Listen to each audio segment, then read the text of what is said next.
Yo, we on, man. Let's go. Get your jokes You look off. like you eating the shit. I am. You like you eating the shit they was in the Matrix and they poured the shit out. The shit. Hey, yo. I just watched the Matrix the other day, yo.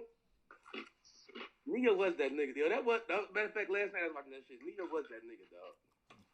Neo was trash. He wasn't even really the one. Yo, you crazy. I feel like they played Neo. Morpheus really should have been like the nigga, dog. Why you say that? Should have been that guy.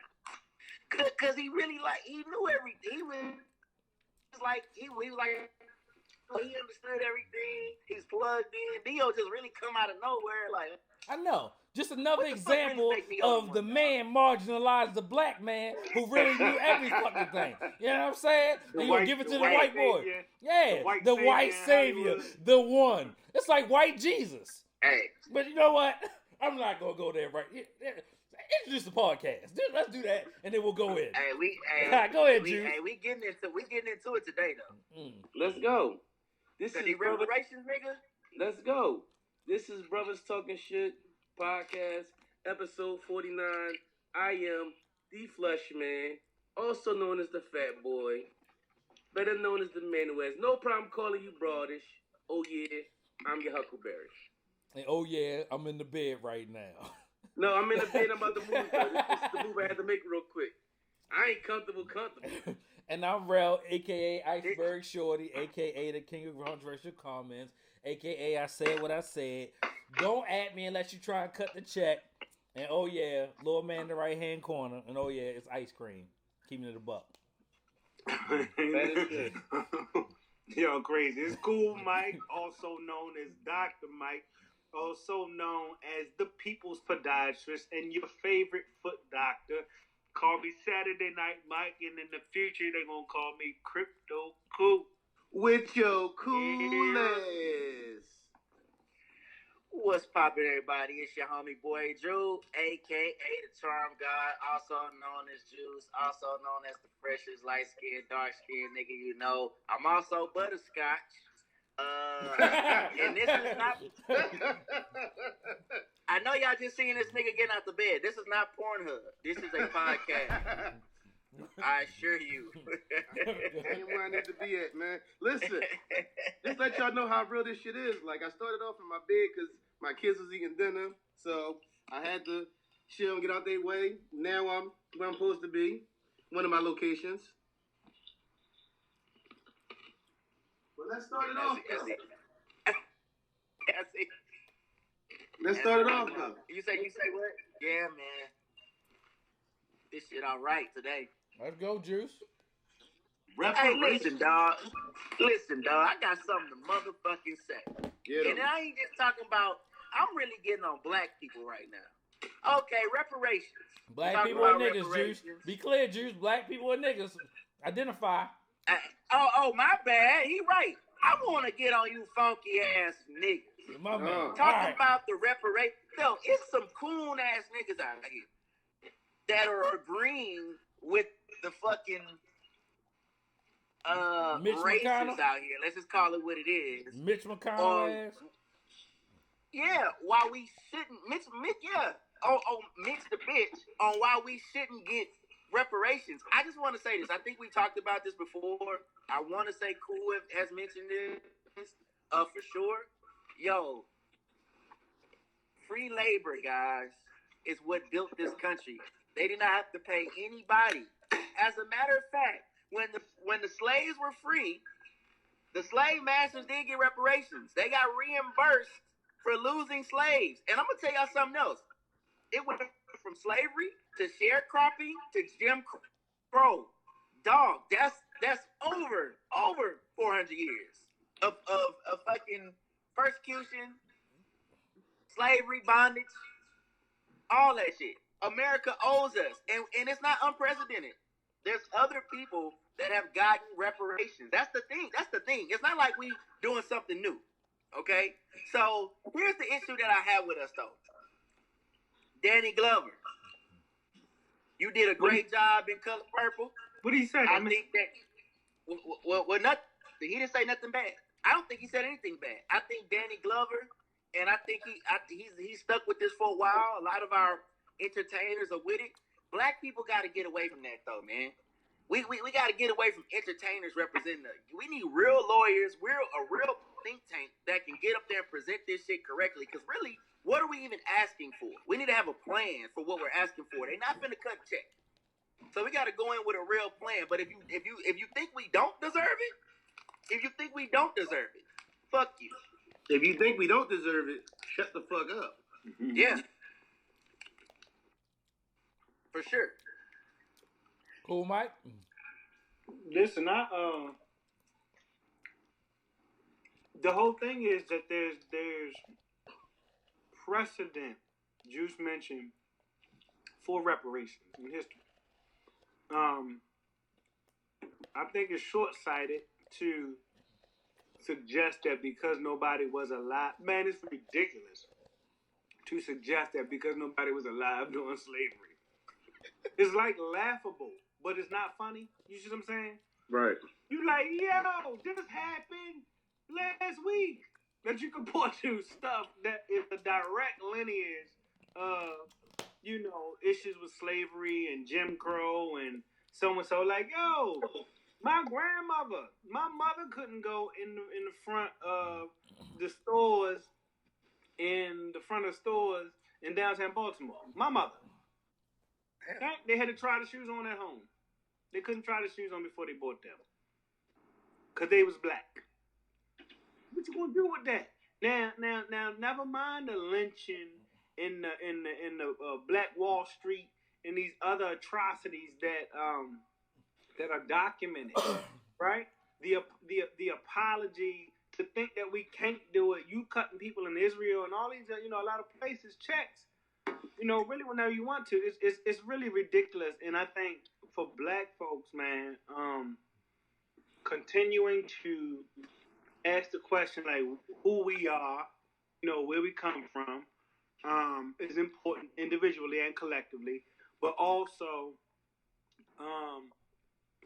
that when it comes to the political part, it's possible to be taken a little more serious, or I believe seriously, but like you ain't pandering to me. Like this stage of my personal life, I'm not getting pandered to by no politician that made me be like, oh, let me run out and vote for you. You start, shucking or tussling or ain't about it or ain't for it. I ain't with it. I'm just saying I ain't with it. I ain't with you. I ain't with it. You know what I'm saying? Like, and because they know something that we don't on the politics side of the game, which I don't know what that is, as to why you would even be so involved, or certain things you can't say, or you got like that's a game I just can't even play. You know what I mean? I'd never be able to play that, man. So anybody that's tap dancing on reparations, they probably ain't getting my vote. Yeah. So go ahead. Yeah, bro. Politics is for idiots, right? So here's the thing. Every time it's election time, they want somebody to come there and apologize for slavery as if it fucking matters, or reparations starts coming up, right? So here's a scary factor about reparations. In twofold. One is going to be good for the economy because niggas are habitual spenders, right? Like, one thing we do very well is we spend, right? We spend what we have, we spend what we don't have, right? But that very small percentage of niggas that will band together and get it fucking right is the scary part of reparations, right? They gonna say, all right, well, all these niggas gonna go out here and buy Cadillacs in some way, shape, form, or fashion. Or if you give them some land, they gonna sell that shit and goddamn turn it into PlayStations in every room, right? But the scary thing is, the same reason we was talking about that abortion shit last motherfucking week is their loss of fucking power, right? So, I bring it up. I probably brought it up before, man, and and it's been a long time, so maybe we got some new listeners.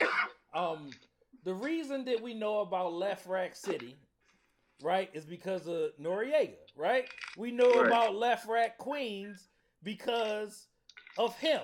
So he put it on the map. But what we didn't know is that is a family name of people who own that project, right? Who invested in real estate from the slavery days when we didn't have any fucking chance to have land. So all these people have made all this money because they sold these portions of land to these corporations, which is the real definition of wealth.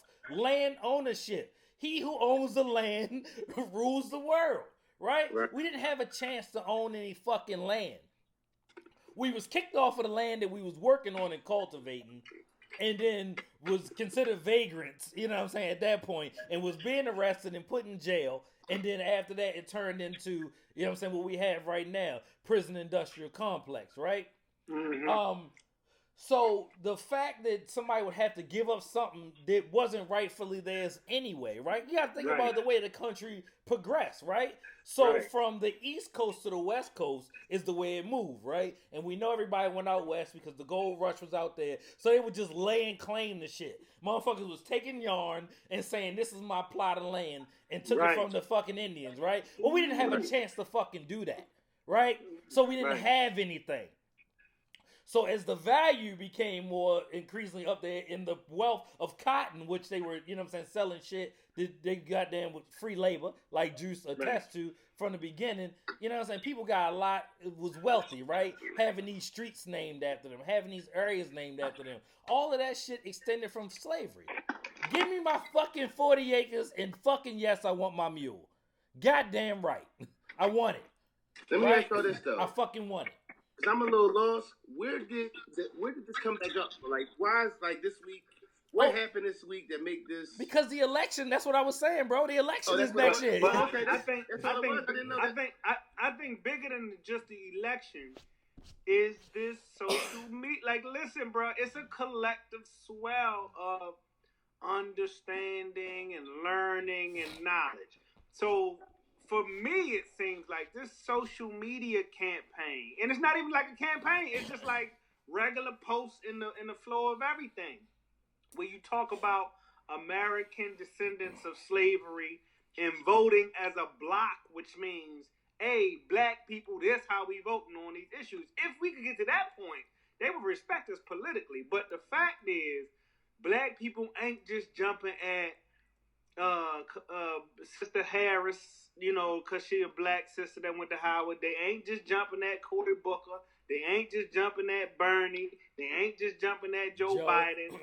Certain people saying, nah, yo, talk about this issue. Talk about our issues. We are still being slaughtered in the street. What you gonna do about that? And if you ain't talking about that, we ain't voting for none of y'all. Yeah. That's a lot of black people. They still depend on us for those things. Yeah. So the fact that they got these young black people running up to Bernie Sanders' knees talking about, hey, what you saying about reparations though, right? And he like, start tap dancing. They like, fuck them, we ain't fucking with them. And so social media and Black Twitter and Tariq, you know, Nasheed and Brother Raspy, and like it's going like that. And that's the only thing I'm thinking about. I'm into it like that, not, you know, just on the social media, and it's easy to catch people with that. So that's my take on it as to why it's in the news. And like, don't let it not be in the news. Don't let it stop being in the news. What they did to us is ridiculous. What they do to us is ridiculous. There are lawsuits that are being settled or still settled for like housing shit. Then you look up the last one, I bet you it was probably within the last 365 days. There's somebody that your Wells Fargo or your Bank of America or somebody, you know, about black people and what they did or didn't do, or you know what I'm saying now. Michael Chi said something, and it was a little funny to me on his stand-up. He was talking about how white people be like, when it comes to black people problems, they downplay it. Like, oh, slavery, that was 400 years ago. Oh, such and such got killed, oh, that was last year. But 9/11, never forget. Yeah. And that just stuck out to me through all this. Everything else is more important than whenever it come to us and what we got going on and how we feel about something. It's always supposed to be, oh, y'all still on that?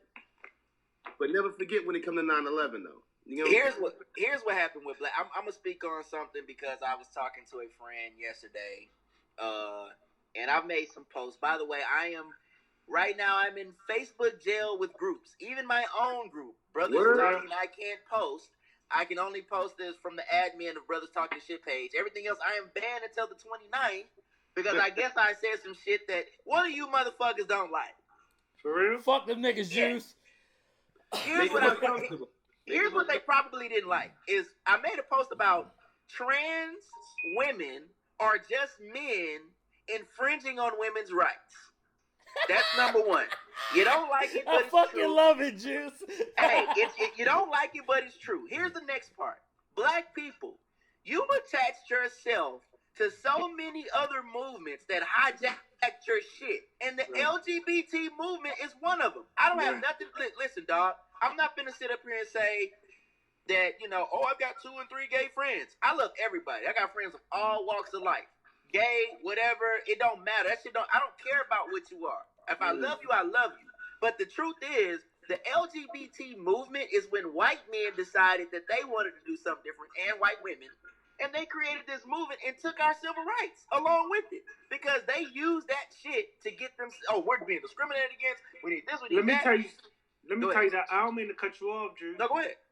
I wouldn't even mind, at this stage of the game, an alliance of civil rights issues, right? I believe that white people should be appalled when they see the police jack a young black person up, because that means if they feel empowered to do it to this guy, they should feel empowered to do it to you. You know what I'm saying? Just, you just know what the difference is, right? So, but they don't. So I get that. But I wouldn't even feel, I would be okay with common civil right advancement issues. The problem is they be definitely silent when these kids getting shot in the street. Definitely silent on every black issue there is when it comes to civil rights. I can't rock with that. Do we need to take notes from the LB? No, we need them to no, come. fuck no. Let me tell you why I say that. Let me tell you why I say that. Because in the money part, they do their money right. Listen, how long is? Let me ask you this: how long is the LBGTQ community? How long have they been around? What do you mean? How long has this movement been around? Like this? It's been around a long time. Oh, a long time. I mean, do you mean holistically, or do you mean in the capacity it's in right now? The capacity that it's in right now. Oh, probably the last 10, 15 years, maybe. Okay, dog. I feel like they making a whole lot more progress in a short amount of time than we are. I don't know who it was. I forget who it was. It was a comedian or somebody. Basically, I know Corey Holcomb has said it before. Shout out to Corey Holcomb 5150. But he basically talked about how the LGBTQ agenda has catapulted past the civil rights of black people. 100%. You know, that's what I'm saying. Like light years in a short period of time. So you're right, Neef. What I said, the notes we need to take is when you have a collective pocketbook, a collective bank account, a collective purse, if you will, and you pay lawyers to go lobby on your behalf down K Street, you understand, in Washington, D.C., that's what the LGBT community does. They say you something with the bathrooms. I don't want to be dismissive, but whatever they doing, they say we ain't bringing conventions there. Black people ain't done that. We can do that on some level, but we ain't done that collectively, if you think about it, right? So that's a big difference, bro. So they plan the system.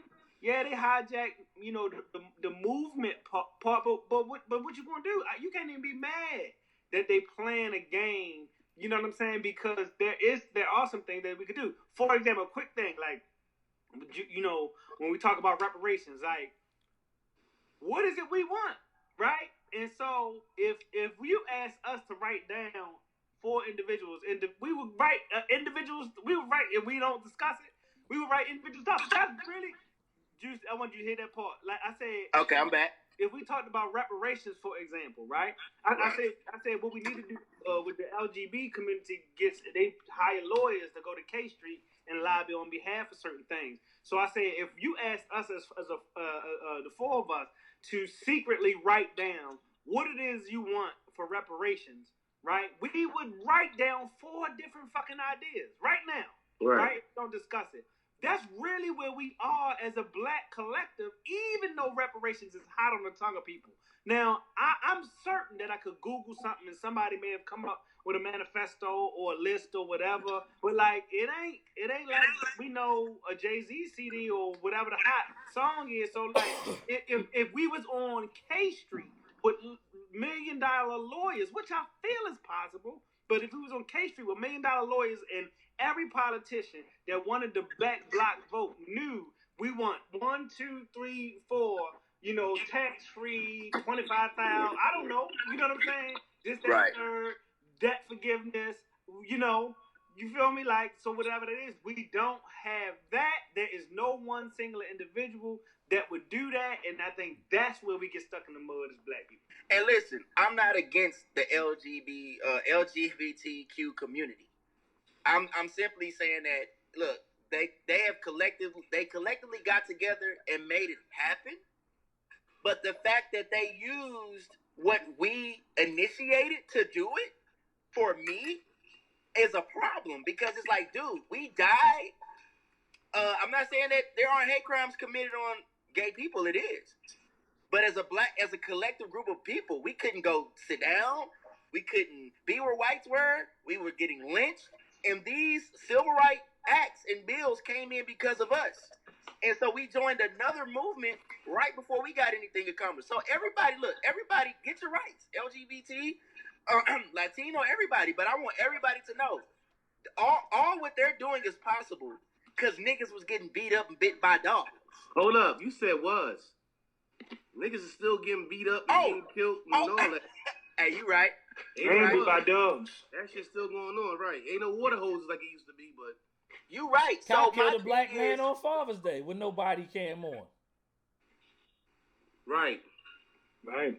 So how can Mitch McConnell really part his fucking racist fucking mouth to say, well, basically he should have just said, well, you niggas had Obama. That's what he really wanted to say. He did say that. He did. He 100% said it. We elected a black president. like so we gave you niggas enough. And first of all, Mitch McConnell's from fucking Kentucky. Any of y'all ever been to Kentucky? No. I lived there. No. Let me tell you something. I live 30 miles south from the biggest fucking Ku Klux Klan compound in the country. That place is fucking racist. I have heard that. Hold on. Dog. Wow. What has changed? You've been a lot of places too, bro. Yeah, right. Yeah. What has changed in our lives in the 8 years that Obama was there? I'm sorry, dog. My life still was my life. Like, it wasn't like Obama was there. And I just had a great 8 years.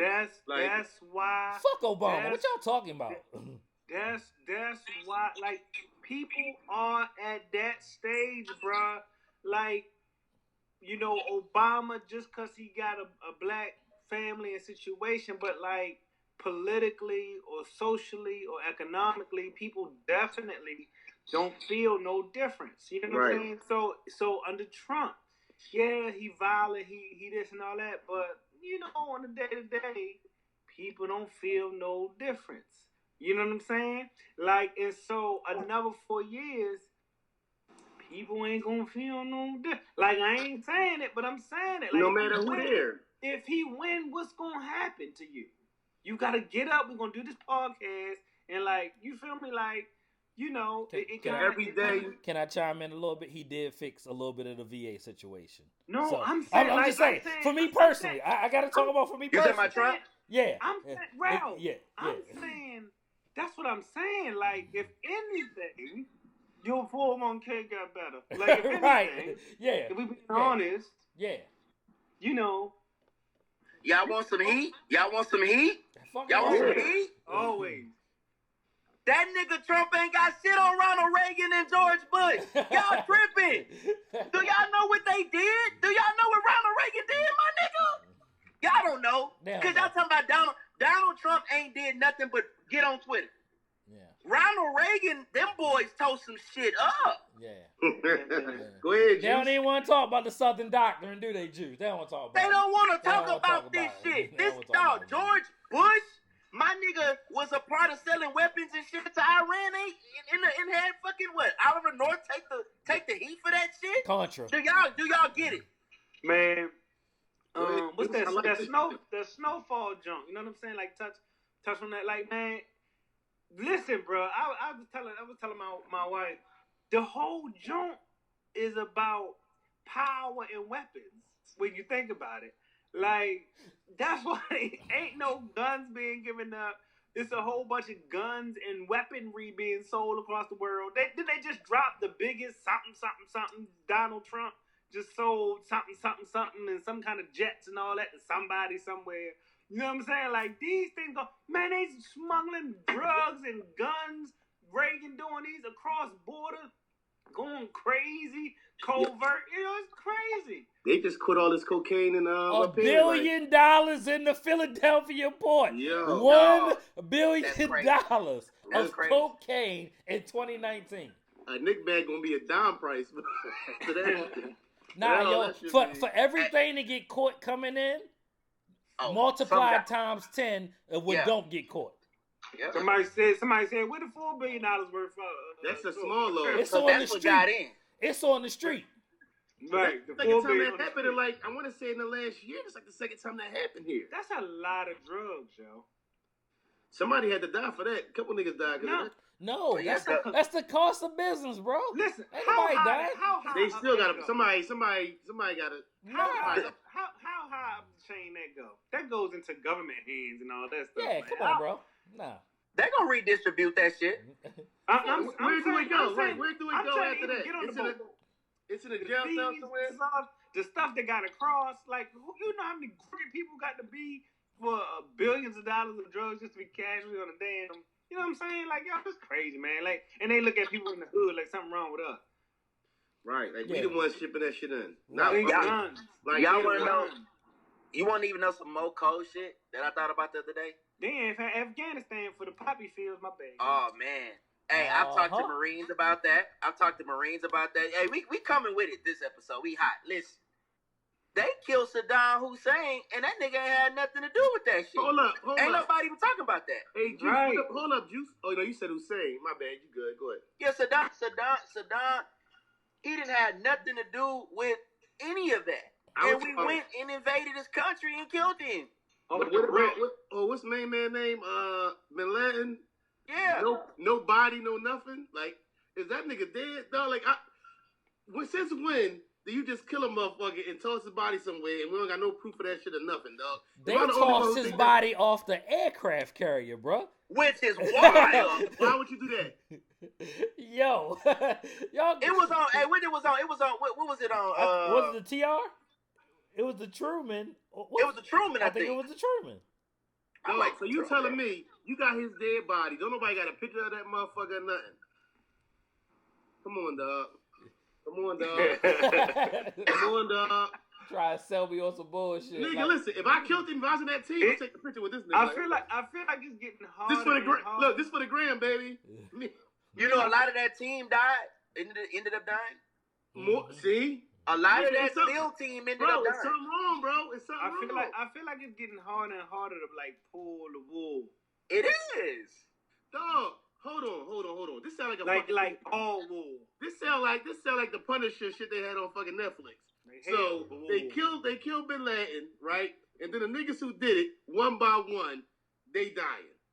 You know how hard it is to hide 5,000 people on the aircraft carrier from seeing some shit like that?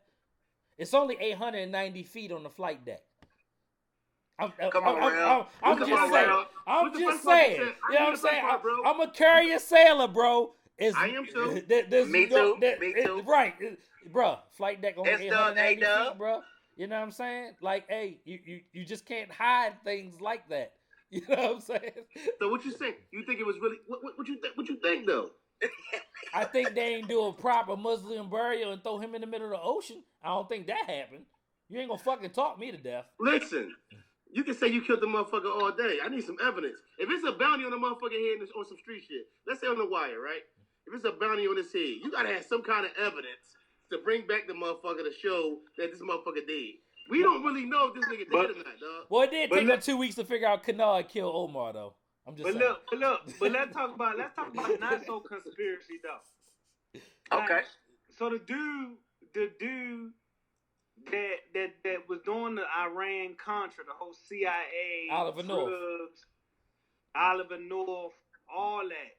The journalist, his name was Gary Webb, right? He the one that broke the story in the Sacramento something sign. I forget the name of the paper. They made a movie about him, all that. Said he committed suicide with 2 gunshots to the head. Why would you laugh? I hate that laugh. I fucking hate that laugh. Did I ban that laugh? Hey, Terrell, Yeah. the laugh was like a slam dunk to the oop I just tossed with 2 gunshots to the head. He exposed the whole crack. He exposed it all. Like, yo, they was doing Rick all Ross, this shit Rick just Ross to fun shit. I'm pretty sure The once you real shoot Rick yourself in the head Ross. one time, you're not capable of shooting yourself in the head twice. I mean, I ain't the smartest man in the world. That's all I'm saying. But after one headshot, I'm pretty sure you ain't functioning enough to get another one off. Hopefully, you know, this is a back story, so hopefully, you know, this don't get me in trouble. I don't think it will, but I was backstage, man, visiting my homie Stally and came down to do a show. Surprisingly, to my surprise, Mos Def and Manny Fresh was back there. I thought this was the wildest shit. So Mos Def was talking about how he had met Rick Ross, and he was explaining how Freeway Ricky bad Ross. Rick Ross, you know, the real Rick Ross. Freeway Ricky Ross. He was like, Freeway Ricky. He was like, yo, he really feels bad because he knows he's a major reason why crack was distributed across the United States of America. Like, dog, he knows that he was used to do that. Yeah. That that shit put it in perspective for me too. Like, wow, like that's right. Like he really was used to ruin Black our whole America. community. Yeah, for sure. How close is Snowfall to his story? Because that's a pretty. So hold on, whoa. So Snowfall is supposed to be about Rick Ross, the Freeway Rick Ross. That's what he was asking. That's the question. That was a question, not a statement. Yeah, that's a question. Like, I didn't know that. No, not a statement. He's asking: is Snowfall about Rick Ross? Right? Is it a loose base? Is it? You know what I mean? Because I don't know. I don't know either. Yeah. Cause even in the Juice, jump, did you hear that, Juice? One point in the jump, Rick Ross, I don't know what Snowfall is. They called him. You don't know what Snowfall is. Listen. They called him Freeway because he stayed by the freeway. And in the Snowfall joint, he like, yeah, right there, about to make a right by the freeway, or the free. You know what I mean? He made reference to it and all that kind of stuff. But like, it's just the fact that it's a show by John Singleton. Juice, how you don't know what R.I.P. Snowfall is, bro? I gotta check it out, man. I be lost. Y'all know I'm a creative too. Like when I get off with y'all, like I'm creating. Like right. You ain't got time. No, listen. I still ain't watched one episode of season 2. You said you were dropping some heat. I've been dropping some heat, nigga. Uh-oh. I got foot right here. Don't let me. Hey, well, let's go get it. Hey, listen. Remember when I met you, dog? I had a green book versed up. Let me stop. I ain't wrote no verses in 10 years. But no, I gotta check out Snowfall. It's a very strong possibility that it is. If it's John Singleton, you know what I'm saying? Man, Freeway Ricky's story is really amazing. It's crazy. It's wild that he was really involved in that whole situation. Yeah. It's like when you really look at his entire situation, what happened as far as him meeting the plug to connect, how to even make crack and all that. I still feel like it's missing pieces because when they talk about it, it's like at some point I feel like he might have known this was bigger than him. But I mean, yeah. Did he say he didn't? Well, so the dude, I guess his name was Angelo or something like that. The guy that was like connected to, I think, Noriega or whatever. Right. He was connected to him. And so he when he speaks on him, he just kind of makes it seem like it was he ain't traded on it. Yeah, it was like some drug shit. But it's like at some point, dog, you smart enough to know like, yo, this is bigger than me. I'm moving this shit with another purpose. I'm thinking I'm making money, but they want me to move this shit. You know what? I really need you to watch Snowfall just because of the information you have as far as Freeway Ricky Ross and do the comparison. Then you can bring it to us because you know so much about Freeway Ricky Ross. I think you would be you'd be like, hold up, damn, is this the same shit? You know what I'm saying? I'm gonna do it. I'm gonna watch it. Oh yeah, okay. Well, the third season coming on. Listen, that's one of my favorite shows on TV because the thing about that show is they show the boy like he really takes some bumps and bruises. Like you know how sometimes shit start off and you just automatically a gangster. Nah, he wasn't a gangster. He got a lot of ass whoopings, a lot of setbacks.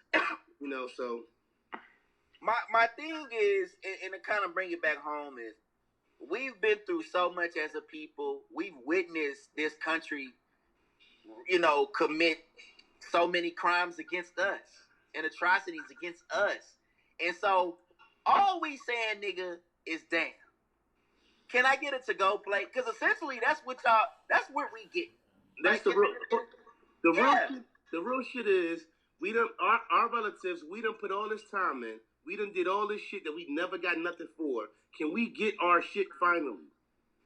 And honestly, reparations don't do our folks justice. Real shit. Reparations, no matter what cut y'all check, no matter what cut, whatever check y'all cut, is not enough for what our folks have been through. The things that people, generations and generations and generations have suffered through. So no matter how much, no matter what that, come on now, they're not going. There is no money amount they can give that will make up for that. You know what I'm saying? So let's keep it a bean. All this reparations and all that, no matter what, whatever, if somebody was to come up with a number and it was to be distributed, it still doesn't equal what our family and our folks have given to this country to make this country what it is. Do y'all agree? Yeah, for sure. Surely, man. It's not just slavery though. You gotta get into the Jim Crow. Oh, I wasn't saying it. I mean, to this day, we have generations and generations and we have families that just know what's crazy, right? I was watching another good show, The Last OG, and it's funny, right? And Method Man was a gangster or whatever, right? And Tracy Morgan goes to his house, and Tracy Morgan said, "I'm glad you still live in your mama house." He said, "No, this ain't my mama house. It's my daughter's house." That's what we know. Like, our family is in that same house, generation after generation after generation. You get what I'm saying? Like, that's what the fuck it is for. I mean, like, it's shit in my family that I be just trying to break the cycle of. You know what I'm saying? I don't want my daughter to know with my mom, my grandmother, my sisters, like, I'm trying to stop that. It's certain shit I'm just trying to stop. You know what I'm saying? Listen, it's deep, man, because sometimes you fight, and when you fighting battles that you don't even know you're supposed to fight. You fighting battles like you hate to complain, but by the same token, you know it ain't fair. Like, that's the kind of people we are. That's just how it go. But certain stuff like when you talk about reparations, man, I think it was PBS. And they had a matter of fact, I'm gonna share it with the group when we get off, because I just looked it up. They did it in the Washington Post article, and some other this Johns Hopkins University redlining map from a few years back. But basically, redlining is literally, it was a secret group of, I don't know if they was bankers or whatever they were, and they drew red lines around areas in the city. I'm gonna use Baltimore because it's a specific one, but they did it all over. And they grouped it A, B, and C. So your A places where people will, basically white folks would go, you would lend, all this nice schools would be built, all this stuff happening. B places were maybe up and coming or questionable, and C places were your hoods, more or less. Turned out to be all your major hoods. Think Philly, think any major hood. Think Jersey, think any major hood. Think Cherry Hill, think any, you know what I mean? Think wherever, right? So, Baltimore, in the series that I did, that I was looking at, it basically illustrated the redlining map outline, and it overlaid things like joblessness and unemployment, things like mental health stuff, things like diabetes, cholesterol, blood pressure, death rate, low birth rate, and it matches alcoholism. Alcohol. So we talking about stuff that right now is still affect our communities. Cherry Hill does not have a grocery store. Today. I saw a story today while we talking. It don't have a grocery store.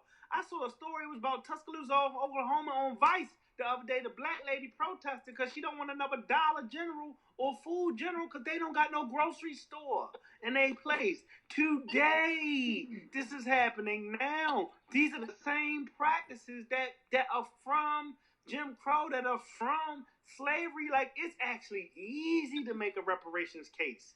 You know what I'm saying? Like, it's crazy. Then the last part to piggyback off of this, we just had the prayer walk June first when it was on your birthday weekend, D. And the Saturday, I'm looking at Cherry Hill, Terrell, and I'm looking at one store. It's like 2 March. They got little lights up there. You know, there's 2 stores that they have. I just told you they ain't got no grocery store. The 2 stores that they got, it was like store, family health clinic, right? And it was like on the awning on the banner, it was like in a ring of honor in a stadium. You know what I mean? It was like cigarettes, soda, hookah. You look at the other time, it was like hookah, soda, candies, cigarettes. I'm like, damn. They really don't give us. So the same areas that were redlined and say don't lend there, don't borrow there, don't go there, are affected by the same issues and the same thing today. Wiki. Shit don't change, dog. Like, perfect example. Bro, you been out here, nigga. Ain't no corner stores out here. I live in a small town in Jersey called Sicklerville. Ain't no corner store, nigga. We got a Wawa. Oh, in the inner city, ain't no. It's poppy stores. It's fucking delis. Ain't no deli out here. Ain't no bar. It ain't no bar that like a bar. Like we'll go to the bar. Like there ain't no bar out here, dog. They know what's up. but you know, you'll have these. Even see, here's the thing with the millennial whites. Let's talk about them. They know this shit is hot. They know this shit is hot, and I get it. You know, we starting to grow up together. We starting to chill, be friends, and hang out. Like, man, I got some close friends that are white. But here's the thing. This issue is sticky because it's like they don't really want no parts of that heat. They don't want it. They don't want to have to speak on it. They don't want to have to even be in our favor of it because they know it's fucked up. And they know that even though you may not be a slave owner or your granddad or nobody in your family, some of y'all motherfuckers lying, nobody in your family was a slave owner, you have taken part in the other parts that help you get privilege. You've taken part. Your granddad took part in Jim Crow. And even like when you talk about redlining, when you talk about homes that have been in wealthy neighborhoods that have skyrocketed in price, they are staying in them. They are still getting it ahead. And so if they admit that they got ahead, that's a problem. They don't want to say that shit. Do you know, like in Houston, right? We got railroads that run through neighborhoods. Do y'all know that if a railroad runs through a well-to-do neighborhood here in Houston, they have what they call a no-sound law, something like that, where the railroad does not even honk the horn. They just roll through. No. They can't even, they can't, and niggas, they don't care. But dog, they do not beat the fucking, or toot the horn or whatever. I'm saying all that shit wrong. But they don't, dog, they can't do it. It's like, this is what we're talking about. This is what we're talking about, dog. And listen, right, on some real shit, because I've been around some white folks, some cool white folks.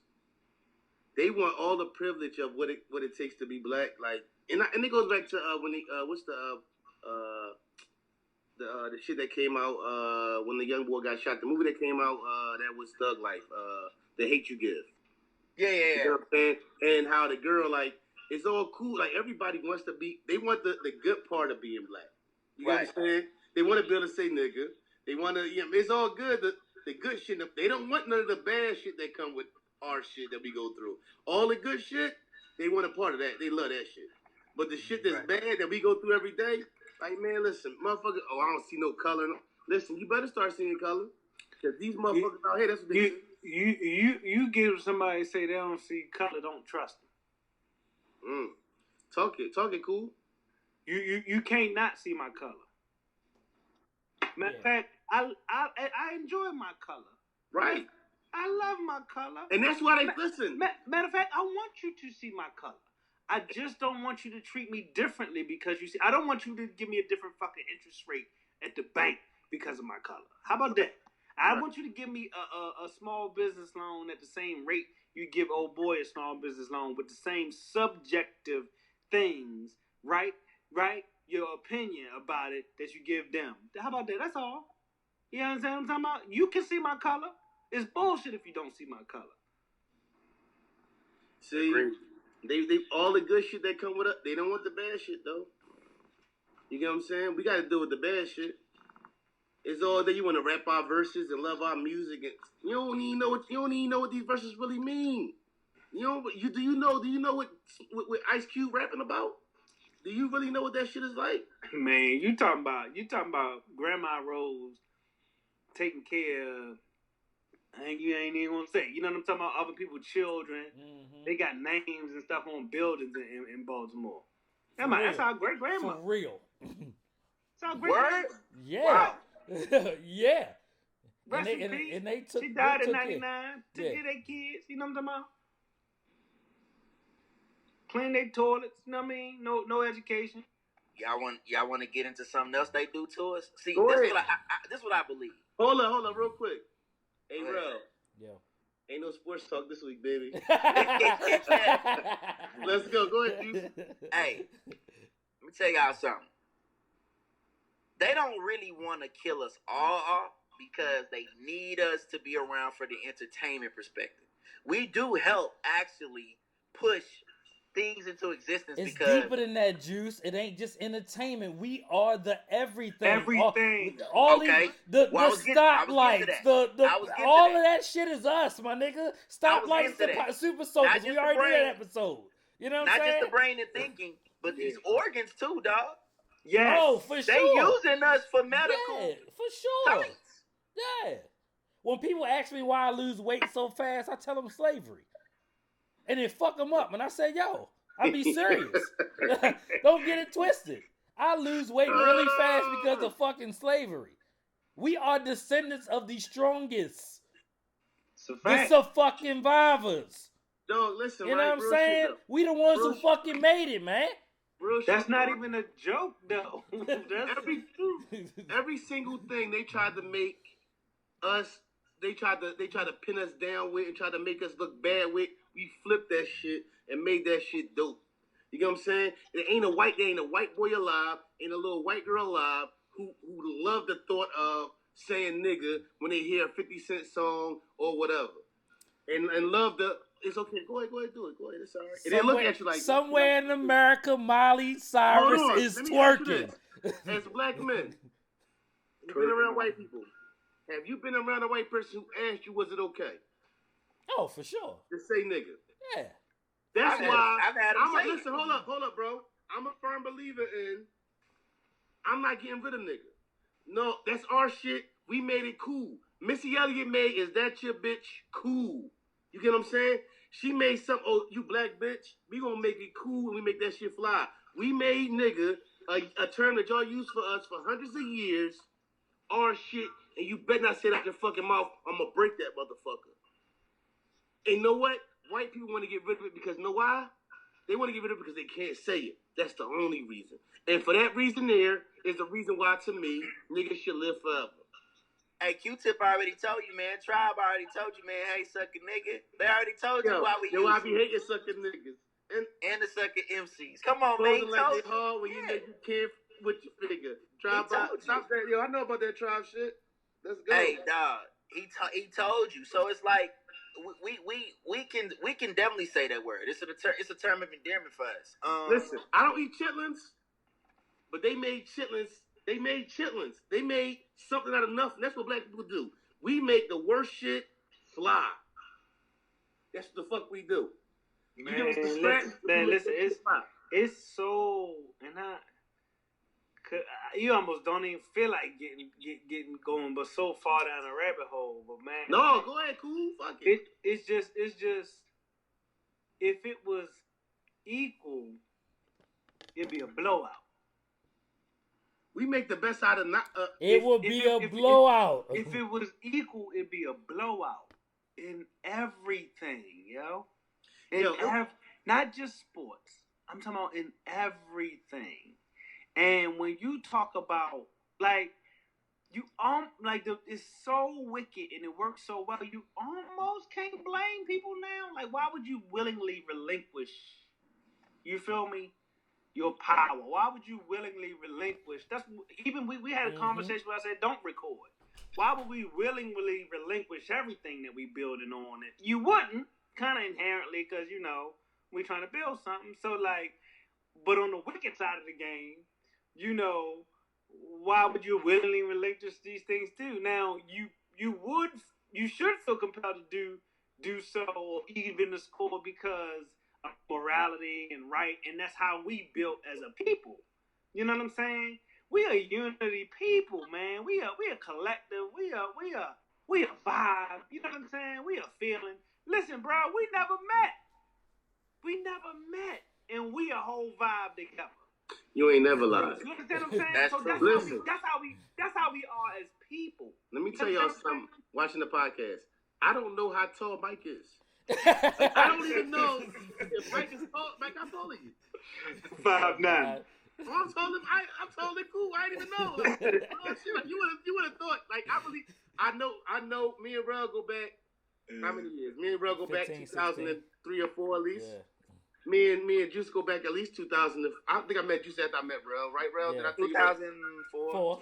right? Yeah. So I don't even know how. Like, I don't know how tall. I don't even know how tall Cool is. But you would think, damn near we grew up.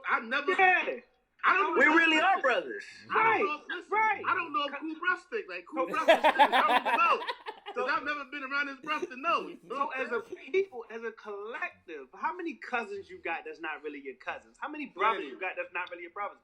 That's who we are by nature, man. So like it's like as when we say the Indians, we ain't really talking about like no light skinned folks, bro. We talking about some black people. You know what I mean? When you say Aboriginal, just think just black all over the world, right? So let's get that. Let's change that.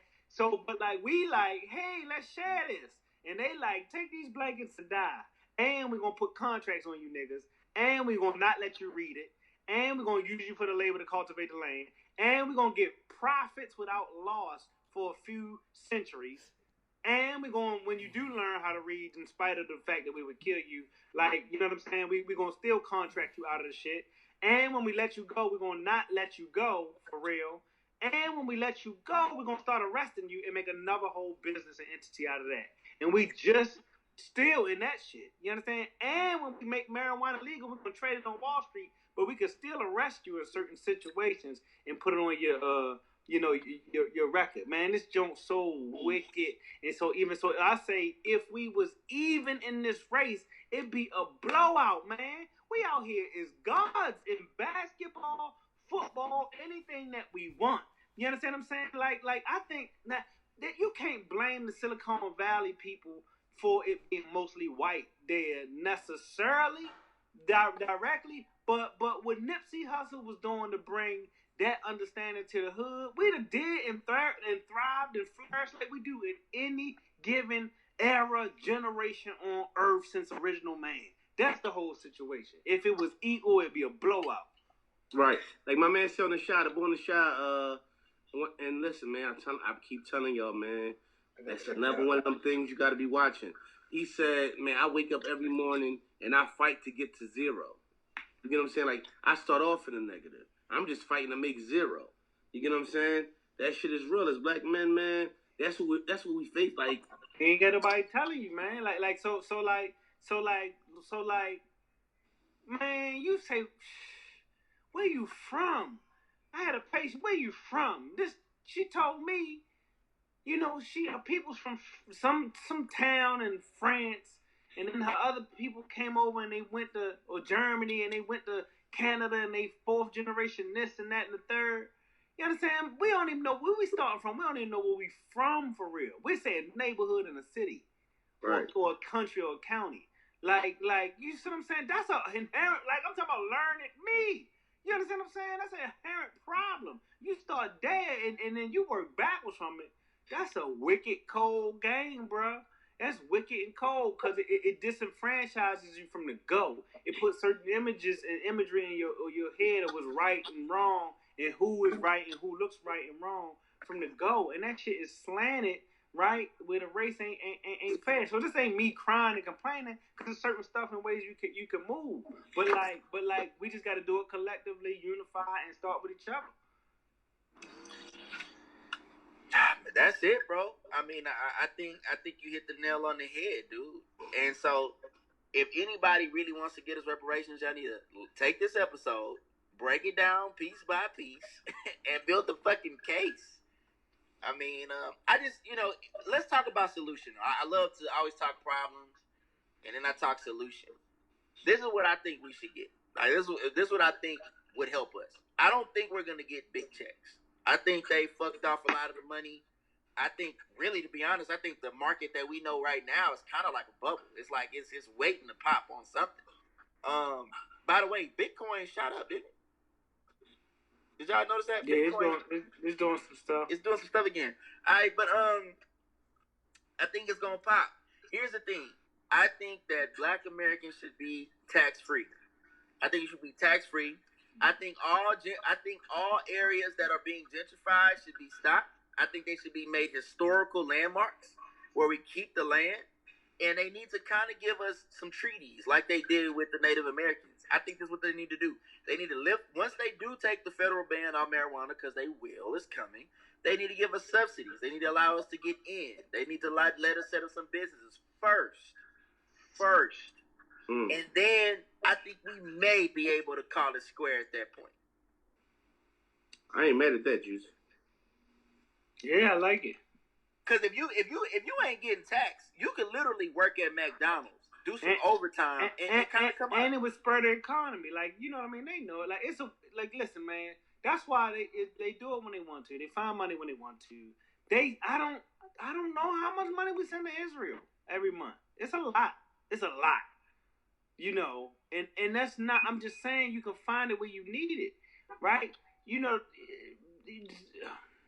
That's it. You find it where you need it. And tax free, I think, like starting there and that kind of stuff. To be dismissive of the thought, I think, is one thing, but like, just even if they just study the means or whatever, they can find it if they need it. I'm definitely with it. Listen, man, that sound. That's a start. That's definitely a start. Switching up. Hey, y'all following OJ Simpson on Twitter? If you're not, please go follow. No, I'm not following OJ. Yo, listen, OJ laid low for a minute though, didn't he? Hey, he's back. I love it. I'm following OJ Simpson. What is OJ talking about? Well, he said one thing right now. He basically was putting it out there that he back to kind of like get even with people. He gonna be talking shit.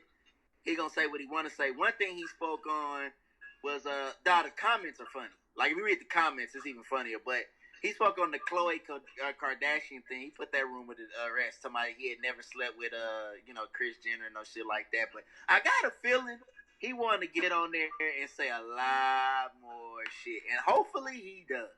What he been saying? Well, nothing yet. Like, it just kind of like he just kind of stirring the pot. Like, hey, I'm OJ. I'm back. I got a lot of shit to talk. I'm gonna talk it, and he also gonna talk football. It's a lot of money. It's a lot of money out there for OJ. Oh, it is. And I think the fact that he was so quiet at first, we want to see what he got. I mean, hey, he might be like, look, I'll do a tell-all interview here.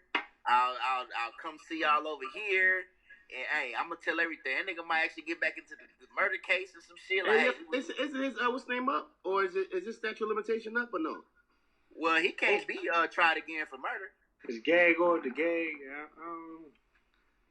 I don't know. He could admit it if he wanted to. If he did it, he ain't going to jail. Yeah, OJ, there's some money out there for OJ, definitely. Listen, right? You still owe that family? I think so. Yeah. He gonna have to put the lights in his mama name or some shit.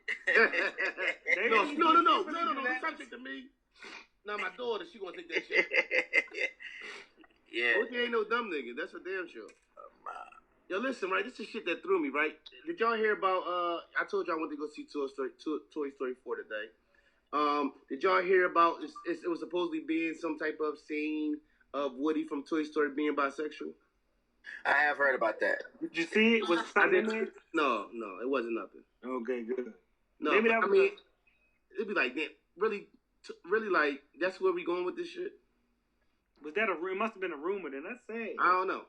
But I got to give credit to Toy Story as being just one of them. Toy Story 1 came out in 1995. Dang. So Toy Story about 24, 25 years old. And really, after seeing 4, they can do another one, and it's like... It's a good franchise. Yeah, listen, definitely. It got to be one of the best out there as far as franchises and cartoon movies. I'm trying to think what else went 4. And after seeing the 4th one, they could do a 5th and 6th, and I can see it not really being like a reach. That's Yeah. what's up. Okay, speaking of movies, I finally got to see Us. Oh, yeah? Jordan Peele's Us. Did we ever discuss that? We probably did. How you feel about it? Cause being that we talking about the shit we talking about right now, I think it's a good time to bring it up. Yo, man, it was deep. I had to watch it like 5 or 6 times. Damn, really? Yeah, it was deep to me. I felt it. I thought it was a good movie, and I think it's. And speaking of like black issues, I think it was beyond a black issue. I think it's more of just us as Americans. But I definitely feel like I got the point. It's so many layers of different points that he was trying to give within that movie. I think it depends on the person and what you took from it. Right. More of anything. Like, man, I ain't gonna hold you. Like, I was sitting there watching it, and I feel like I gotta watch it again. Really give a true definition. So how do you feel? Like, go more into your feelings as far as watching it, what you took from it. I mean, it's a lot of things. I felt like, I think the doppelgangers, I think they represent people that don't have a voice. I think the ones that live in the ground. Yeah, a subjugated group of people that don't have a voice, which is why none of them could talk. But Red, the doppelganger for Lupe, she could talk because she came from above.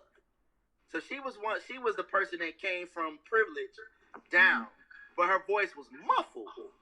Right. Her voice was muffled, so she could speak, she could translate, but she came from privilege. Now her doppelganger is the one. Of course, in the end, you find out that's who that really is. She was able to come and have a good life. I think that's representation of if you just have a chance, if you just have an opportunity. So when you're talking what you can about, make of it, right? Right, like when he's talking about it would be a blowout if we got opportunity. That's what it is. She ended up falling in love. She had kids, all that. She was able to advance. So I think that's really what it is. Because plainly, when they ask, who are these people? The girl says, if y'all go back to the house scene, she said, we're Americans. Like, we're Americans too. We're just like you, but we're in the days. Also, I think the umbrella point in all of this was running through entertainment. Mm-hmm. Like, this all went to the carnival. They had to go to the carnival. They were like, everything was centered around entertainment, music, media. The shit deep, dog. Like, they were being brainwashed. Literally everybody. You mean to tell me, if given a proper platform, that somebody of color can do some genius shit like that movie? It's borderline genius when you look at those threads of stuff that you're talking about. You know what I mean? Just another, if it's even, we out of there. And it broke the records of, on the people. Yeah, no, it was. He had multi-layered themes. I was telling my Tracy Warren, shout out to Tracy Warren, my cousin, who's always active. Who's always showing love. Tracy, did you watch the podcast? Yes. We appreciate what you do. We appreciate you so much. Thank you. She fuck with all that. Yo, I was telling her, I was like, it's a multi-themed movie. I mean, everything from the apple. Like, I noticed the black woman was the center of that movie. It had the voice. Right. She had the apple. Eve took that apple for information. She had the apple. She walked into the place to find herself. The owl, seeing the owl. For those of us that's in the conscious community, kind of get to the conspiracy theory, we know what the owl represents. It's like all that shit was just fine. I'm telling you, I'm gonna watch it again. I'm gonna go. I'm gonna watch it again too. And watch it again. I'm gonna watch it again. Now I had to watch it because I never wanted to watch it, so now I feel compelled to want to give it a word. Oh, it was definitely something like, and I said that when I watched it. You conversation of anything else. Like that's the whole thing. Like it's actually, I mean, not like it's just it's a you're thinking, you're thinking it through, but it entertains you at the same time. So yeah. How about y'all nut ass president when his response to the Central Park 5, man? Like, if you made a mistake, live in the fact that you made a mistake and own that shit. For him to say, oh, well, they admitted to it, to justify your actions and what you did as part of that situation is so bullshit to me. And I don't see how any black person or any person with any kind of, who don't feel some kind of way about this situation can vote for somebody who can't even say, you know what, I fucked up. Man. You ever heard him apologize about anything? Right. I ain't even. What kind of leader? How can you lead? How can you lead? He's not. Like he is. Yeah. Just like he is. He don't represent us, bro. He ain't even. I'm not sure how high on the mad list about his feelings the one is. I'm mad at him. He is as consistently himself as 50 Cent has been himself. I can't be mad at that. Right. So even in this, he ain't have no. I mean, he had influence because he did that whole thing, but he wasn't in there making it up like the DA was, and like the you know what I mean. Them people, he wasn't beating the kids up like the police was. Like them people should be prosecuted if you ask me. But like I ain't, Hey, and make no bones about it, he's gonna be your president, people, for another 4 years. I don't think Joe Biden gonna do it. I don't think nobody gonna do it for that very reason. He stand on his shit. It's like it don't matter what it is. He stand on it. And Democrats ain't got nobody that can stand on their shit like he stand on his, and people gonna vote for that. All right, y'all. Listen, man. Y'all know I'm always wanting to share and give y'all my life, right? So, me currently living in New Jersey, a lot of mornings I try to, get a good walk in. So I catch a bus from New Jersey to Philadelphia, and I walk. Not that I don't have money to catch the bus, but I just take that 1.6 miles and try to put it to good use. So I walk from the bus station to my job, which is 1.6 miles. So it had to be at least Wednesday. I'm walking to work, right? Like I do any other day. Just so happens, my brother Jan, shout out Jan. Jan, he works nights and he goes to sleep in the morning time. So I'm Marco Polo and Jan, right? So I'm Marco Polo and Jan. I'm walking about 2 minutes from my job. And I'm crossing like a little bridge. Because the Schuylkill River, which is one of the nastiest things of water that ever existed, runs in between 23rd Street and 30th Street. So I'm crossing that bridge, but 23rd and 30th Street, they're not really 7 blocks for real. But that's just how it is. So I'm crossing the bridge, right? And I'm looking forward. And a man darts across the street, right? And I almost thought that man was going to jump over into the water. Which honestly, I would have preferred that. But what the man did was he darted across the street to the side of the street I was on, pulled his pants down, and took a shit at 6 o'clock in the motherfucking morning on a bridge. Took a shit, pulled his pants up, and kept it fucking moving. Only stuff. I don't know why I felt the need to share that, but I just couldn't let that live with me. Was this man homeless? I don't know what he was. All I know he had some loose ball shirts on. He took a shit. And it had to, oh my goodness. He just took a shit and just pulled his pants up with a shitty ass and just, I mean, how does one do that and not, I don't know, man. Look, hey, y'all, is people still that's shitting and not wiping their ass in 2019? Yes. Listen, that gotta be an itchy ass. Like, if you just go, like, yeah. Right, yeah. And then walk by me. Like, if he'd have put it, I'd have knocked him clean the fuck out of him. I'd knock his head clean off. What if he'd have been like, go in there, with some dad? Nah. Poop, pop. I'm up. Oh, man. Put the uppercut first, I'm uppercutting him. Bang. What if he'd just grabbed on to you? Oh, I'm not complete. Listen, What if he'd have Wipe your flicked? hands on What if it. he'd have flicked your lip? He'd have flicked your lip.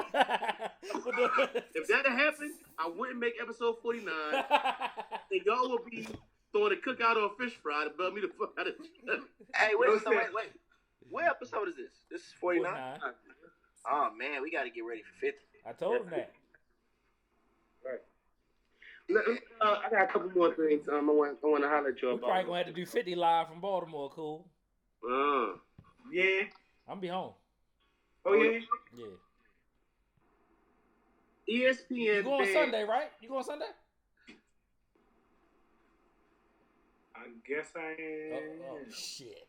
Let me call the other Smith. No, she ain't going. Okay. We ain't get no invitation. Yeah. But okay. All right, man. Uh-oh. All right, man. Don't be that guy. That's not why she's not going. Are Okay. you talking about me? Just talk about him. We're talking about this after we start. They talking that family shit. Yeah, we talking family shit. All right, okay. Yeah. Okay, all right, solid. All right, moving on. I thought you called. Okay, all right, solid. ESPN bars the VAR ball from all platforms because what did she say? Damn, I'm mad I didn't write it. Yeah, She it was said like let's here, switch here. gears. And like you can Switch my gears. No, anytime. they said you can Or switch something like gears with me anytime. Yeah. So now, how was it taken, right? Was it taken lustfully, or did he just say you can switch gears with me anytime? Dog. We know what he meant. As a real nigga, Yeah. nigga, you only met that one way. All right. Well, then it is what it is. I don't think it's Really? You know she married, right? You know he's married. you know her husband from Detroit, and he will fucking kill you, right? Not that any of that matters. Did you You know her husband is crazy, right? did y'all see it? Who's her husband? Jalen Rose. Oh, that's Jalen Rose joint? Yes. Yeah. That's his wife. Did y'all see it? I saw it. Yeah. I saw it. No, listen. It didn't have an innuendo to me. And What'd you say, Ralph? it didn't have an innuendo to me when he Yeah, said it wasn't. It wasn't. Yeah, I've heard some wildest shit.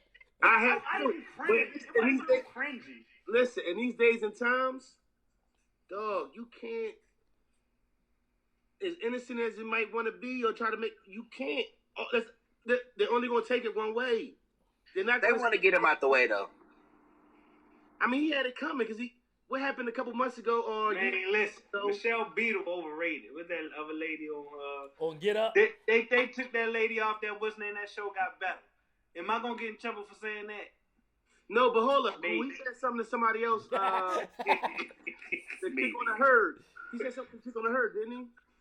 The lady on the herd. He did say something. He hauled her worse than he did. He said Right. that. Exactly. But He was dog- talking to her crazy. Dog, you He already. just missed her worse than that. Now I don't know the rules. I just don't know the rules. Whatever he's saying don't seem banned on all platforms. Niggas have got fired for less. Right. Who? Way less. Plenty of niggas. Who what they get fired for? Listen, I miss Marshall Falk on NFL Network. Wasn't they touching people or something though? I don't know what Marshall Falk said. I don't think Marshall Falk touching nobody. They Yeah, fired- what happened to him? What Rob Parker get fired for? Rob Parker Got said, fired? yeah, Rob Parker got fired from ESPN. Oh, did he? Rob Parker still do his thing. Though. I love Hey, that. why did CBS NFL? Why they switch back when they took Shannon off and all? Because I like when they had Because you got regular non-cool people making decisions they don't understand. Now shout out to Skip Bayless. No matter what you think about that man, saw whatever he saw in Shannon And to took the him. moon. Yeah. That shit goes to Yeah. the moon. Shannon that show. I love Shannon. Yeah. Now who ain't see that? He was All the good people on that said- CBS. That's what I'm saying. Like, Shannon got. all the CBS execs that said he no good. He bet on crazy. Fox Is that what Sports. happened? He bet on I Fox mean, they Yeah. ain't bring him back. Yeah. I think Dan Marino got off because of his little issue he got with the NFL. No, but I think a lot of times they be trying to go with when we're. You know, it's only one black guy. We the cool. They got Ray Lewis on there now, or they got what's my man named the receiver boy that played for the Vikings? Chris Carter. Nate Burleson. Oh, No. yeah. Chris Carter magic too on the FS1 jump. Chris Carter, good. Yeah. Right? FS1 on the low, They got ESPN beat in the mornings. They got him. They got him. All they did was take all that cool shit and just. All they need is because ESPN got rid of all that talent. If FS1 got Jalen Rose, I'm done with ESPN. Like, but didn't ESPN buy FS1 though? No. I don't. Oh, well, I ain't heard that. Well, no, Disney was supposed to be buying Fox, which I think that But FS1 I thought they fell acquired under that. the other part later. Let's check that. Yeah, I'm gonna check that. Yeah. I know Disney was trying to buy Fox.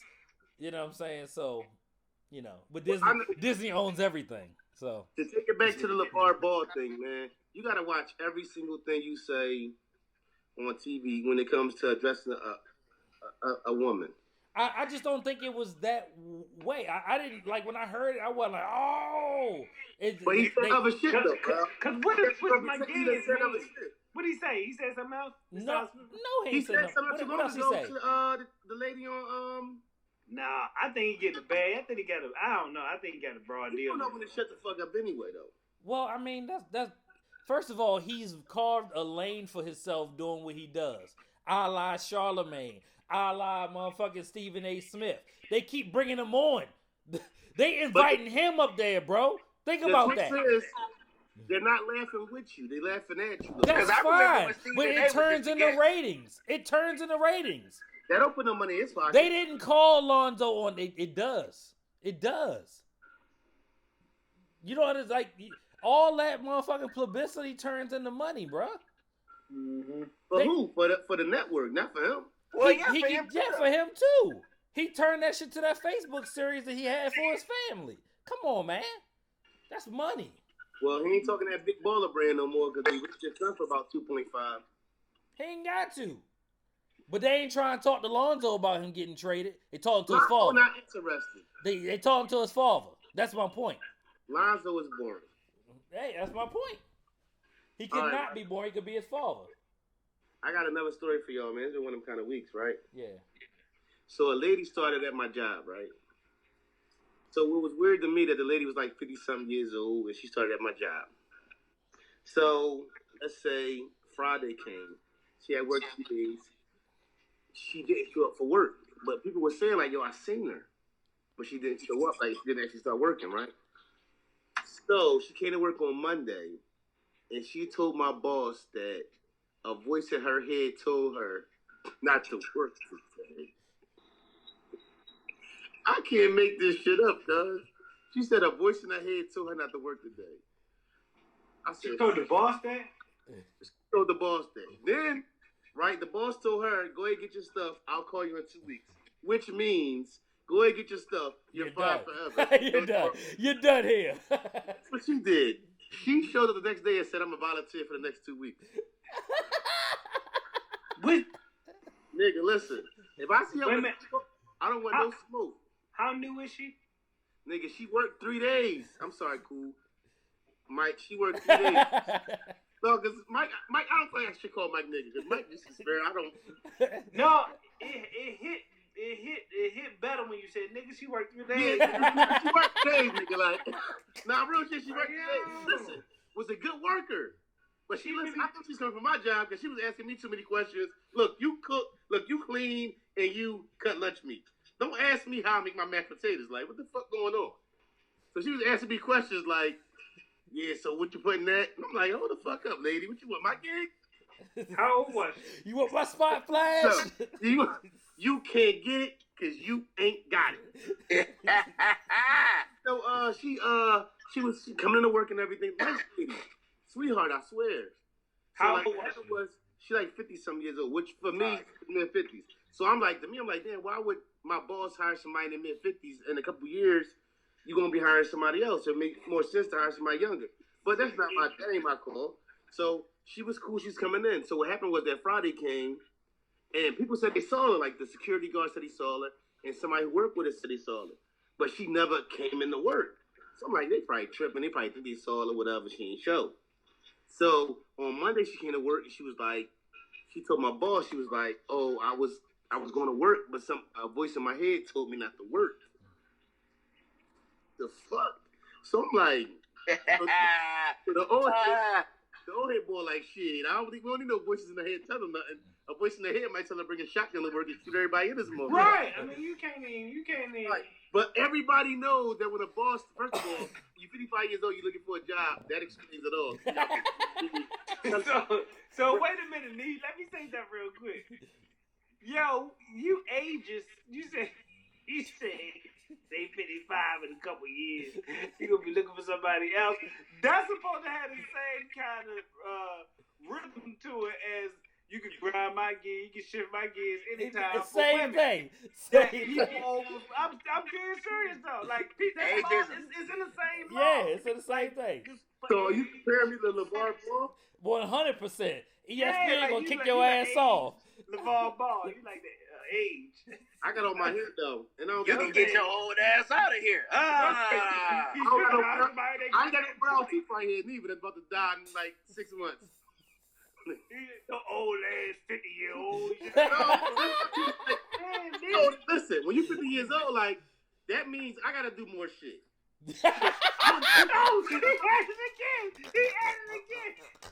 No, listen, Yo, you stepping out there. This brother's talking shit. Listen. Episode 49. We gonna cut it short today. Like, y'all for coming out. God bless you. Good night. You get pickles.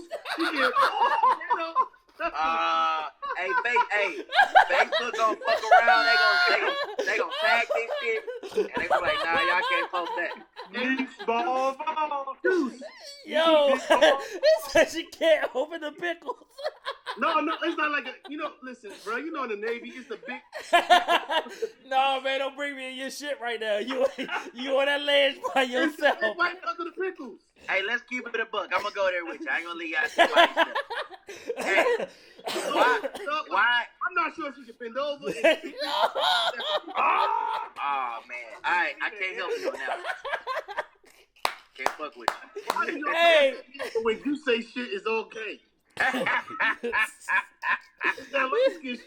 Yo, this worse than the Kelly Winslow rape conversation. It ain't about you, Otis. He was laughing at rape too. That's the same laugh you had. Now you 6'9" right now. You snitching. You snitching. No, what I can't fucking win this episode. Hey, but that is called ageism. No, listen, it's my twist. If she can't do it, who got to do it? You. Right. I bet she can't do it. No, listen, in dietary in general, you have to be able, no matter what your age is, no matter male or female, you have to be able to lift 50 pounds. What would make you think she can't do it, D? Because I seen her. Yo, I'm in tears right now. Yo. All right, listen. I'm going to change the subject, right? So listen, I'm at my job, right? Yeah, that's gold, yeah. Hey, nigga. Hold on. Hey, you slice that up, dog. It's another lady at my job, right? Oh, shit. She gonna say, at 15, I was fine like a motherfucker. Listen, if you was fine at 15, your life is over. Like if Right, you prom, you think way too early. This fucking over. She's like, oh yeah, when I was 15, I was bad like a motherfucker. 15? No, she didn't say that. Yes, she did. And she got to go to. Like, she at least when I was 14, I was fine like a motherfucker. At 15, that was it? Hold up. What 50 say? Damn, homie. In high school, you was man. What the fuck happened to you? Yeah. Early in the morning. She got to go to. She make it to my mid-20s. She got to go to if we can't close her mouth. She be like, oh, nigga, you going in on the women up there, dog. Well, what she work? What she work at? What's her job? What she work at? She makes sandwiches, nigga. You make sandwiches? How old is she? She's 52. She old like a motherfucker. Yo, I'm like a motherfucker sweating hard as shit. All the way out there, yo. Hey, dog. Oh, man. Yo. Leave ball. Bruh. Nigga. That's hilarious, dog. So, are you suggesting that bosses should not hire middle-aged women? They can't do 50 pounds, no.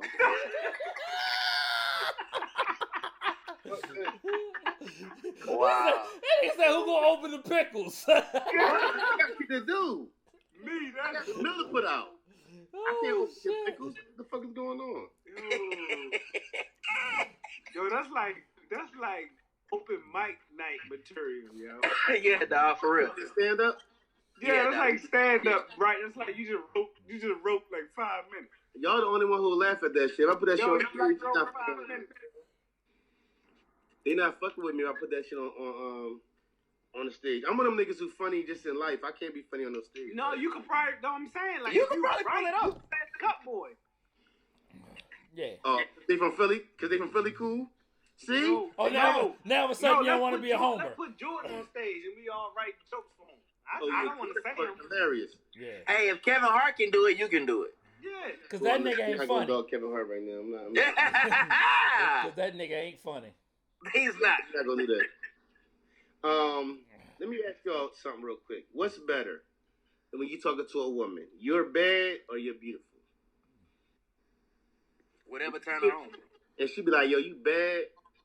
Or when you see a woman and you be like, I think it's beautiful because beauty lasts It forever. depends on what age she is. Since she's 50, Yeah. she don't want to. And she can't open no pickles. If she can't stand, Right.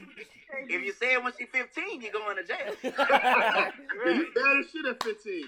Yeah, nigga, you going to prison. I the can't 50-year-old help you. lady said that, yeah. Yeah, no, it all depends. Not 15, I was bad like a motherfucker. I'm like, damn. I call my What if you wife was bad. 25?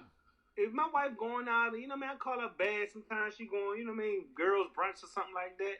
You know what I mean? She or she beautiful. You know, other times I guess it all depends. But if she beautiful and pretty, majority of the time, you know what I mean. More than I guess this. Woman that you respect, I think you call her beautiful. Yeah. A woman that's physically and it's just physical, and when you see with your eyes, I think it's more of oh, she bad. I think a beautiful woman. I think beauty lasts longer than being bad. I think you gotta test it out. You know what I'm saying? You know, even your woman that you with, you call her beautiful, but sometimes she wants you to be a little ratchet. You know, say she a bad one. A little freaky naughty. Yeah, a little every once in a while. But I agree. Like I think that someone that you hold dear to your heart, you're gonna try to give them the best praise that you feel you should give them. I think beauty is more than physical. I think being bad is just physical. That's just physical. It's sex appeal. You can be bad one day and not bad when you wake up in the morning. You can be beautiful at night and then beautiful with your breath taken. You can't be bad as shit with your breath taken. And if you get open pickles, then you definitely. All right, we're gonna leave the pickle shit alone. But I love to see you laugh, Juice, because I want to talk about your Houston Rockets and the beef they got going on. Oh man, God. Oh no! Let's laugh. Nigga, it's almost 2 hours, man. Goddamn. Because James Harden said Chris Paul wants to coach him. James Harden said Chris Paul needs to shut the fuck up because he can't beat the boy that's sticking him. And then Chris Paul wants James Harden to stay on the bench longer. Oh, this is for real because I ain't kept up. Yeah, this was this week. That's what I told him. James Harden said, "Shut the fuck up. You can't beat the man that's sticking you." Chris Paul said, "It wasn't for State Farm. You wouldn't be on the commercials." It was fucked up. These niggas do a State Farm commercial like everything sweet. Like these niggas is beefing heavy. Chris Paul want the coach to keep James Harden on the bench while he out there so he can run the second team. I think that makes. I think Chris. Okay, I'm going with Chris Paul on this one. I fuck with James. I think they can do it, but I think this is where James needs to probably take some tutelage from Chris Paul because I think that makes sense. But he's not gonna do it. He's not gonna do it. Ego's there, but he better get past that shit soon. But I can see that on the court. You can see that on the court. Chris trying to run that offense, and I think Harden needs to let him. So one main story that I saw, I didn't see it, but it came up in this point, and I think Jalen Rose made the point. The example that he gave is that from a Chris Paul's perspective, he said we know how ball dominant James Harden is. That's one thing, But when Chris Paul was when he was initiating the offense, he said, see Chris Paul dribbling the ball up, initiating the offense, but you see James Harden lagging back in the backcourt. He said, so you got Chris Paul crossing half court, it's an automatic 4-on-5 situation. So they can trap Chris Paul, get him out the what's name. So you ain't even like jogging to, you know what I mean, to even be a decoy properly, even if you go lag behind. That's the problem, man. Like if it boils down to that, I can see why I'm not on Chris Paul's side, because they say he an asshole too, apparently. But like, if that's just basketball, you can't do that in basketball. You And know, the same token, what you gotta look at is, damn dog, how effective is Steph Curry when he don't have the ball? Like, I would want to see James Harden in a situation where as though right. Reggie used to go and it's 4-pick set for him and he coming around. Right, like that, right. Like, I don't see why he's so stuck in. And what the problem is, probably Houston as an organization for the last 7 years has made it all about James Harden and what he wanted to do and it ball down there. At the end of the day, do you want to make him happy or do you want to win? They want to make him happy Like- because he put asses in seats. Then winning the championship won't change nothing for their pockets. Them seats already sold. But I will say this though, for Tita, I will say this. He trying to win now. who is? For Tita, If he was trying to win, he wouldn't have ever let Trevor Ariza go. Well, what I'm saying is, I think he's stepping up. He's stepping up now and kind of saying some shit. Like, this was, listen. Talking end of the don't win day, championships. The problem is you can't have two ball dominant players on the team. And You hope think to Chris succeed. Paul is ball dominant? I don't think he is. Set other players up, but he needs the ball in his hands. No, he's the fucking point guard. Duh. Right. He's not as they saying, but they're saying James Harden is the point guard, So what is Chris Paul? The two? the shooting guard, right? Oh, okay. Yeah, that's dumb. And that's a dumbass coach and a dumbass GM and a dumbass player personnel. All that shit sounds But stupid. for the last 7 years, they gave James Harden whatever. Well, that's what James Harden ain't win shit, and they brought Chris Paul in, bro. Nobody gives a fuck what you did before. So what? So what? Why bring Chris Paul in if you want the ball to be in his hand the whole time and you want to play ISO and hope that he get double teamed and put a bunch of shooters around him? It don't make no sense. For all that, you should have paid Duh. Patrick Beverly. Right. And kept it how it was. Exactly. We'll see, man. We'll see. Who's a better defender than all of them? Like, They better get it together because everybody else is suiting up. that Ain't window no has defense closed. against- Listen, That window you're is closed. stuck. Houston is stuck with what they had. Nobody's taking that Chris Paul 3 years, $120 million contract. Nobody's taking it. That's So crazy. them people better get on the same page. Make some more State Farm commercials, the little shirt boy and all that. With the they better figure that shit out. They stuck between the rock and the hard place right now. It's over. What are we talking about? What are we talking about? I'm just glad to see you stop. Say, man, let me tell y'all something right now. I ain't finna let no motherfucking Lakers fans. And you know what? It ain't just you two Lakers fans. This is a special message for my homeboy Coy. Yeah, Coy Dreyer. I want you to listen to this podcast as I know you do, because you're a Laker fan too. I hate y'all. I hope nothing good comes out of y'all season. I am bitter. And I fucking hate y'all. But hold up. As a Lakers fan, I want to say something else too. To all y'all motherfuckers who think y'all gonna jump on this bandwagon. We let him in. No, we let him in, bro. We let him in. No, We gotta let him in, bro. We gotta let him in. We gotta let him in. Why? Because the same reason why we accepted LeBron. I hated LeBron James. Never was a fan. But goddamn, the biggest LeBron James fan on the planet. If you wasn't there when we had Nick Van Exel, Eddie Jones. Nah, man, we gotta let them in, man. Laker Nation has to grow. We are not a closed community. When we had Kobe, Smush Parker. We let them all in, man. Everybody's welcome today. When the season starts, the door closes. If you wasn't there, we had old ass Steve Nash, bum ass Dwight Howard. The door closes when dog. the season starts. When y'all Everybody's had Nick Van welcome. Exel, Eddie Jones, all them dog. That's why I was that Cedric Sabalas. That team was tough. If you wasn't there, when I say Smush Parker name, if you don't shiver, if you wake up out your sleep and if you don't have a nightmare about Smush Parker once a month, I'm not letting you in. I like Smush. Fuck, I'll whoop so much I ass. like Kwame. Shout out to Andrew Bynum. You know what I'm saying? I was there when we won those first 18 games. Never mind. I ain't gonna Listen, go. Don't worry. shout out I to ain't Andrew gonna go. Bynum, though. Shout out Lamar Odom. Yo, have gonna y'all checked out do y'all watch the Big Three? No. I give it a shot. They got some guys. They got Stoudemire and Jermaine O'Neal and Gilbert. I know Steven Jackson. What he was playing with him, right? I don't know if he's playing. Yeah. Listen, Joe Johnson out there. Know who balling right now on the 3-on-3 shit? Catito Mobley. He can ball though. Listen, Cat is still nice, dog. On some 3-on-3 shit, Cat is still nice. Cat nice on that on the microphone on them shows too. I forget what of them shows he was on. It might have been the FS1 show too. Ain't Catino, he from up your way, huh? I Ain't believe Catino from Philly? Yeah. Yo, I'm not sure. I meant to Google it because I've heard such things. I think Catino from Philly, though. I love Catito. Let that nigga claim Kyle Lowry. He from North Philly for real. Yeah, Kyle Lowry from North. Yep. Aaron McKee, Shee Wallace. Yeah. Kevin Hart.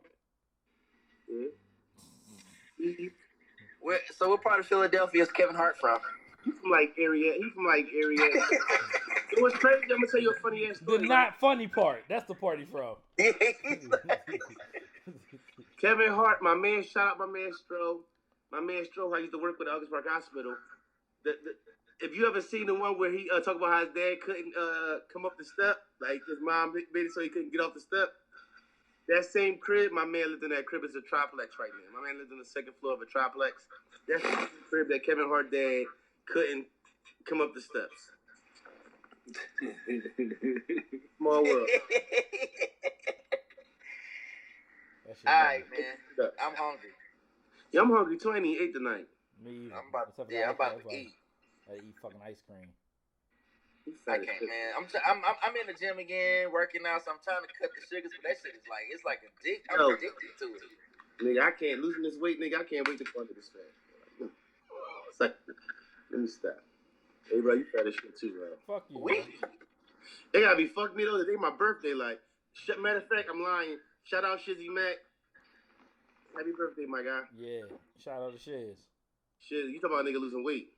That nigga skinny as fuck. Yeah. Hey, brothers, I love y'all. Hey, Love you too, man. One sport Love topic. you too. One sport topic. My brother, my brother Rel. Listen, we gonna get y'all behind the scenes shit. My brother Rel told me this. All we do talk about sports. We got a sports podcast. We talked about one sports subject. This podcast. We diverse. Tell me I was right. Tell me I was right. Terrell. Yo. Tell me I was right. About what? About every fucking thing. I'm not telling you shit. Y'all don't even fuck with you like that, yo. Wow. Listen, you can't stay in my house no more. I tell you what, I ain't staying nowhere else but your house.